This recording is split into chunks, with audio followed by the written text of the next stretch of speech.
অবশেষে ব্রাজিলের বিশ্বকাপ স্কোয়াডে ফিরেছে নেইমার জুনিয়র। এটা আমি অনেক আগে বলেছিলাম, তবে অফিসিয়ালি ভাবে এবার কার্লো আনচেলত্তি এটা প্রকাশই করে দিয়েছে।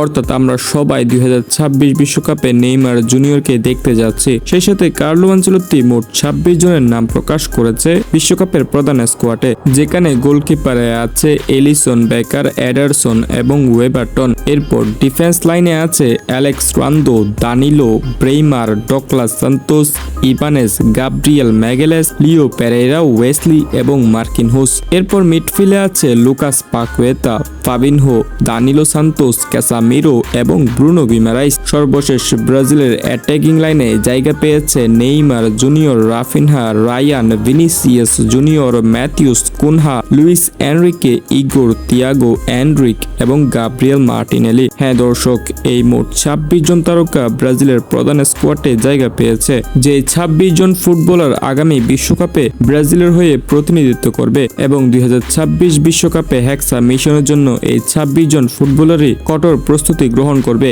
যেখানে সবচেয়ে বড় নামগুলো হলো ভিনিসিয়াস, রাফিনহা, এলিসন বেকাররা। দর্শক, এই স্কোয়াডটি আপনার কেমন লেগেছে? ব্রাজিল কি পারবে এবার হেক্সা মিশন পূরণ করতে? নেইমার কি এবার বিশ্বকাপ জয়ের স্বপ্নটা পূরণ করতে পারবে? কি মনে হয় আপনাদের? তা অবশ্যই কমেন্ট সেকশনে জানিয়ে দিতে পারেন।